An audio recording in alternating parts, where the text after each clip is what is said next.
Hello guys and welcome back to another video of our channel. So आज के lecture में हम study करेंगे इंटरसेक्शन ऑफ टू स्फीयर, जिसके अंदर हम 4 केसेस देखेंगे। जिसमें सबसे पहले नंबर पर केस में आता है, यहाँ पर लिखा हुआ है if C1 C2 greater than R1 plus R2। सो यहाँ पर हमने क्या लिया हुआ है, दो स्फीयर लिए हुए, जिसमें सबसे पहले स्फीयर का सेंटर क्या है C1 और रेडियस है R1, और दूसरे स्फीयर का सेंटर क्या है C2 और रेडियस है R2। सो केस वन में को क्या दिया हुआ है, C1 C2 greater than R1 plus R2, यानी कि ये जो सेंटर है C1 और C2। देखिए हमको कोई भी एग्जांपल में हमको C1 C2 कैसे फाइंड करना है, ये हम आगे एग्जांपल में देखेंगे, ठीक है। और यहाँ पर हमको क्या दिया हुआ है, देखिए C1 C2 greater than R1 plus R2, यानी कि जो C1 C2 है उसकी वैल्यू क्या होगी, R1 प्लस R2 से बड़ी होगी।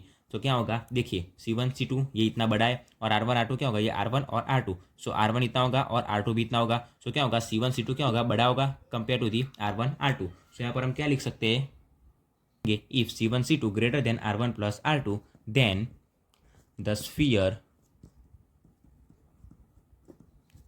do not intersect each other। ठीक है, यहाँ पर हम क्या लिखेंगे, if C1 C2 greater than R1 plus R2, यानी कि ये जो C1 C2 ये इतना C1 C2 होगा और ये R1 प्लस R2 कितना होगा, इतना होगा। सो C1 C2 क्या होगा, बड़ा होगा। तो यहाँ पर क्या लिखा हुआ है, C1 C2 ग्रेटर देन यानी कि क्या होगा, ये वाला टर्म बड़ा होगा। So C1 C2 greater than R1 plus R2, then the sphere do not intersect each other, यानी कि ये जो दो स्फीयर है वो एक दूसरे को इंटरसेक्ट नहीं करेंगे। और इंटरसेक्ट की जगह हम क्या लिख सकते हैं, टच भी लिख सकते हैं। Do not touch in each other, वो दोनों एक दूसरे को टच भी नहीं करेंगे और ना ही इंटरसेक्ट करेंगे, ठीक है। सो अभी हम देखते हैं केस 2। सो केस 2 में हमको क्या दिया हुआ है, if C1 C2 equals to R1 plus R2। So दो स्फीयर देखिए यहाँ पर टच हुई है, ये C1 C2 की वैल्यू कितनी है, इतनी है, और R1 और R2 यहाँ पर R1 इतना है और R2 इतना है। सो हम देख सकते हैं यहाँ पर C1 C2 और R1 R2 की वैल्यू क्या है, सेम है। सो यहाँ पर हम क्या लिखेंगे, if C1 C2 equals to R1 plus R2, हम लिखेंगे then the sphere touch each other. So touch यानी कि क्या मतलब होता है, यहाँ पर ये देखिए स्फीयर ने क्या किया है, टच किया है। हम जो केस 3 में देखेंगे वो इंटरसेक्ट होगा।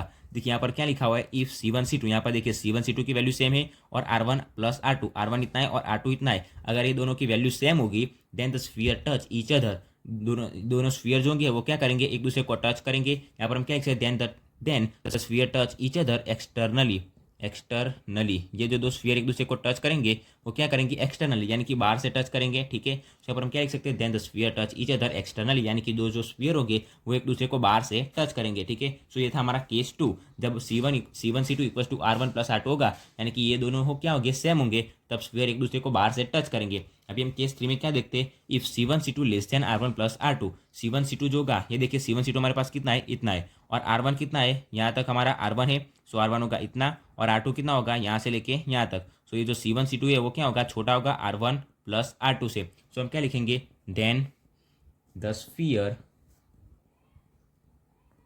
Intersect each other. देखिए यहाँ पर क्या था, दो स्फीयर एक दूसरे को टच करते हैं, और यहाँ पर क्या करता है, एक स्फीयर दूसरे स्फीयर के अंदर चला जाता है, तो उसको क्या बोलेंगे, हम इंटरसेक्ट बोलेंगे, ठीक है। सो C1 C2 की वैल्यू R1 प्लस R2 से छोटी होगी, देन दो स्फीयर हो गए वो इंटरसेक्ट ईच अदर, यानी कि दो स्फीयर हो गए वो एक दूसरे के अंदर चले जाएंगे, ठीक है। सो केस 3 में क्या देखा, C1 C2 less than R1 plus R2, then the sphere intersect each other, ठीक है। ईच अदर हम क्या लिख सकते हैं, इंटरनली, वो दोनों क्या कहाँ से, अंदर से टच करेंगे, ठीक है। सो अभी हम केस 4 देखते हैं। तो केस 4 में हमको क्या दिया हुआ है, if C1 C2 equal to R1 minus R2, equal to क्या लिख सकते हैं, यहाँ पर हमने मोड में लिखा हुआ है, मॉड्यूलस में। सो इक्वल टू क्या लिख सकते हैं, R2 माइनस R1 भी लिख सकते हैं। सो यहाँ पर हमने क्या लिखा हुआ है, ये बड़ा वाला जो स्फीयर है उसके अंदर छोटा वाला स्फीयर है, देखिए ये किसकी वैल्यू है, ये पूरी है R2, ठीक है। और ये वाला जो इतना टर्म है वो क्या है, R1।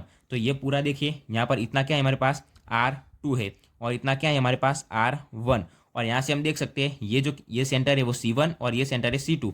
सो यहाँ से यहाँ तक हमारे पास क्या है, C1 C2, क्या लिख सकते हैं, ये पूरे R1 में से अगर हम R2 को निकाल दे, R2, ये हम क्या करेंगे, यहाँ जो जो पूरा R2 है उसमें से हम ये इतने R1 को निकाल देंगे। सो R2 minus R1 equal to क्या लिख सकते हैं, ये C1 C2 लिख सकते हैं, C1 C2, ठीक है। क्या किया हमने, ये जो पूरा R2 था उसमें से हमने ये इतने R1 को माइनस किया। सो R2 minus R1 equal to हमको क्या मिलेगा, ये इतना C1 C2 मिलेगा, ठीक है। सो यहाँ पर हम क्या लिख सकते हैं, C1 C2 equal to R1 minus R2। अगर ये रेडियस R2 होगी और ये रेडियस R1 होगी, सो यहाँ पर हम क्या लिखेंगे, R1 माइनस R2 लिखेंगे, ठीक है। सो यहाँ पर हमने क्या लिखा, C1 C2 equal to R1 minus R2 equal to हम क्या लिख सकते हैं, R2 माइनस R1। सो ये क्या था, केस 4। सो इसके अंदर से जो एग्जाम्पल आते हैं वो मोस्ट ऑफली केस 2 और केस 3 में से ही आते हैं, क्या जिसमें क्या होता है C1 C2 equals to R1 plus R2, जिसमें क्या होता है sphere touch each other external, यानी कि जो स्फीयर होते हैं वो बाहर से टच करते हैं, और दूसरे नंबर पर क्या होते हैं sphere touch each other internally, यानी कि वो दोनों जो स्फीयर होते हैं वो एक दूसरे को क्या कर देते हैं इंटरसेक्ट कर देते हैं। ठीक है, तो ये था केस 1 2 3 और 4। सो इसके नेक्स्ट लेक्चर में हम इसके एग्जाम्पल्स देखेंगे। सो अगर आपको आज का वीडियो अच्छा लगा तो वीडियो को लाइक और शेयर जरूर करना, और नए हो तो चैनल को सब्सक्राइब जरूर करना। Thanks for watching guys.